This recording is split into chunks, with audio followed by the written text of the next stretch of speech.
Good morning aspirant Bangla film চ্যানেলে তোমাদের সকলকে স্বাগত। তোমরা সকলেই অবগত আছো যে মিলন মেলাতে মুখ্যমন্ত্রী শুভেন্দু অধিকারীর রেকমেন্ডেশনে একটা মিটিংয়ের আয়োজন করা হয়েছে। কোথায় করা হয়েছে?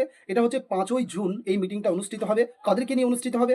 না, আমাদের যত সব বোর্ড রয়েছে যিনারা নিয়োগের সঙ্গে জড়িত, যেমন ডাব্লিউবিপিআরবি, ডাব্লিউবিপিএসসি, ডাব্লিউবিএসএসসি, এই সমস্ত বোর্ডগুলোর চেয়ারপারসনরা ওই দিনকে উপস্থিত হয়ে কিছু বিষয়ে ওনারা আলোকপাত করবেন। তার মধ্যে সমস্ত বিষয়গুলো আমি তোমাদেরকে আগের ভিডিওতে বলে দিয়েছি, কিন্তু এখানে এমন একটা বিষয় এখানে আলোচনা করা হবে, সেটা যদি ইমপ্লিমেন্ট হয়, সেটা যদি লাগু হয়, তাহলে যে কি অসুবিধা হবে সেই অসুবিধা সম্বন্ধে আমি তোমাদেরকে বিশেষ করে বলতে চাই। ওই জন্য শুধু একটা পয়েন্টের জন্য এই ভিডিওটা আমি আলাদা করে বানালাম। কি পয়েন্ট সেটা?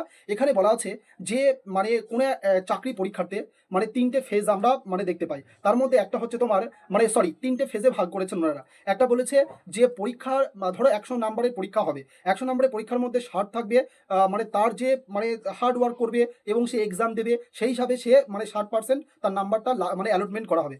কিন্তু এখানে একটা গভীর সতর্ক আমি তোমাদেরকে আগে থেকে করে দিচ্ছি, তোমরা এখন থেকে আওয়াজ তোলো, নাহলে কিন্তু লাগু হয়ে গেলে ভয়ঙ্কর প্রবলেমের সম্মুখীন হবে কিন্তু। কি বললাম বুঝতে পারছো? সেটা হচ্ছে 30% নাম্বার কোনো একটা কম্পিটিটিভ এক্সামে 30% নাম্বার ওনারা রেকমেন্ডেশন করছে যে 30% নাম্বারটা দেওয়া হোক on the basis of academic তুমি কীরকম স্কোর করেছো, একাডেমিক ব্যাকগ্রাউন্ড তোমার কত স্ট্রং, সেই হিসাবে নাম্বারটা দেওয়া হবে। একাডেমিক বলতে মাধ্যমিক, ধরো কোনো মাধ্যমিক অথবা এইচএস অথবা গ্র্যাজুয়েশনে তুমি কত নাম্বার পেয়েছো, তার ভিত্তিতে 30% নাম্বার রাখা হয়েছে। এবার বলবে স্যার এখানে ভালো ছাত্র চাকরি পাবে, যোগ্যতারা চাকরি পাবে, এতে আপনি কেন এত চিন্তিত হচ্ছেন? অবশ্যই চিন্তিত হচ্ছি, কারণ এখানে ব্রেন ড্রেন হবে। তুমি বলবে স্যার ব্রেন ড্রেন মানে কি? ব্রেন ড্রেন হচ্ছে ধরো অনুপযুক্ত ব্যক্তি, অনুপযুক্ত ব্যক্তি তোমার কিন্তু যে কোনো চেয়ারে কিন্তু তারা বসে যাবে। তুমি বলবে এ আবার কি কথা আপনার?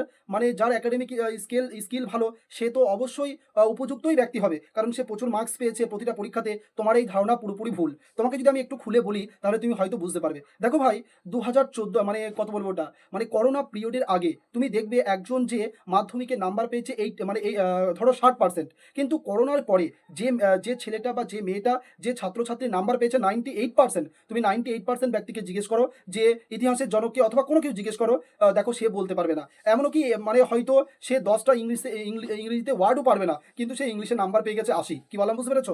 করোনার যে পিরিয়ড, সেই পিরিয়ডে ভয়ঙ্করভাবে নাম্বার দেওয়া হয়েছে। আমি আমাদের গ্রামে যদি কথা বলি, তুমি দেখতে অবাক হয়ে যাবে, আমি নিজেই অবাক হয়ে যাই যে 90% পেয়েছে ছেলে মেয়ে, এবং যারা তোমার বইটা রিডিং অন্তত ঠিকঠাক পড়তে পারে না। সুতরাং এটা কিন্তু একটা বিভীষিকার তৈরি করবে, এবং উপযুক্ত চেয়ারে অনুপযুক্ত ব্যক্তি কিন্তু বসে যাবে। কি বললাম বুঝতে পেরেছো? তো যেমন আমি ওই জন্য রিকোয়েস্ট করবো যেনারা উপযুক্ত চেয়ারে বসে আছেন বা যেনারা এই সম্বন্ধে মিটিং করবেন, আমি স্ট্রংলি এই বিষয়ে ভাবনা চিন্তা করার জন্য আমি বলবো।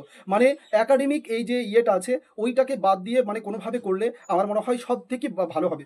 একাডেমিক এটাকে একদম না করা হোক, স্ট্রংলি আমি রেকমেন্ড করবো। কারণটা কি আমি আবারও বলে দিচ্ছি, করোনা পিরিয়ডে ছেলেপিলে এত পরিমাণ নাম্বার পেয়েছে, এটা কল্পনার বাইরে। কি বললাম বুঝতে পেরেছো? অনেকজন আবার বলবে দাদা যারা খারাপ ছাত্র তারা তো এমনি পরীক্ষায় পাস করতে পারবে না, তাহলে তাদের নিয়ে কি হবে? না ভাই, অনেকজন ধরো আমি ওয়েস্ট বেঙ্গল পুলিশের কথাই বলছি। ওয়েস্ট বেঙ্গল পুলিশ আমি যদি বলি, ধরো একটু পড়লেই পাস করে যায়, তাই না? ধরো একজন করোনা পরীক্ষার্থী, করোনা পরীক্ষার্থী বলতে করোনা পিরিয়ডে যে পরীক্ষা দিয়েছে, সে ধরো পড়ে ধরো কোনো রকমে পাস করলো, কিন্তু তার নাম্বার আছে কি? প্রত্যেকটা ছেলের নাম্বার 80%, 90%, অধিকাংশ ছেলের নাম্বার। তাহলে ওরা তো তোমার প্লাস পয়েন্ট হয়ে গেল না? তাহলে এখানে স্টুডেন্টদের সঙ্গে একটা বিশাল বড় কি বলবো, স্টুডেন্টরা একটা বিশাল বঞ্চিত হয়ে যাবে। এখানে বলা যেতে পারে যারা করোনার ইতে আছে তারা কিন্তু প্রচুর অ্যাডভান্সে থেকে যাবে। ওই জন্য আমি রিকোয়েস্ট করবো শুধুমাত্র এটা এর পরিবর্তে অন্য কিছু ভাবা হোক, অথবা কোনোভাবেই কিছু করা সম্ভব নয়। ওই জন্য আমি বলবো একাডেমিক দিকটা এটাকে একটু সরকার যদি একটু দেখে, তাহলে আমার মনে হয় খুব ভালো হয়। সুতরাং আমি আশা করব যে তোমরা আমার বিষয়টা বুঝতে পেরেছো আমি কেন বলছি একাডেমিক স্কিলটা না করতে। যদি তোমরা আমার সঙ্গে সহমত হও, অবশ্যই আমাকে কমেন্টে তোমরা জানাবে যে আমি যে জিনিসটা বলতে গেলাম সেটা আদৌ কি আমি ঠিক বলেছি, আদৌ কি তোমরা বুঝতে পেরেছো আমি যে সম্বন্ধে তোমাদের বলতে চাচ্ছি। যদি তোমরা আজকে যদি না বোঝো, যদি এইটা সম্বন্ধে সতর্ক না হও, আর আশা করি এই সরকার যেভাবে কাজ করছে তোমরা যদি একটু বলো বা একটু যদি এর সম্বন্ধে ড্রব্যাকটা সরকারের কাছে তুলে দাও, তাহলে আমি আশা করি সরকার কিন্তু এই বিষয়ে ভাববে। আর যে কেউ একজন জ্ঞানী ব্যক্তি যদি সে ভাবে, তাহলে তিনি কিন্তু অনায়াসেই বুঝতে পারবে যে কেন একাডেমিক স্কিলটা বাদ দিতে বলছে। তো আশা করবো তোমরা আমাকে কমেন্ট করবে, কমেন্টে জানাও তোমার তোমার বক্তব্য কি। আর এই সম্বন্ধে প্রত্যেকটা টিচারকেও কিন্তু বলা দরকার। যদি না বলে আজকে, তাহলে কিন্তু একটা খারাপ জিনিস হয়ে যাবে, আর এটা একবার হয়ে গেলে কিন্তু আর বাদ যাবে না। তো আজকে অবধি, thank you and have a good day.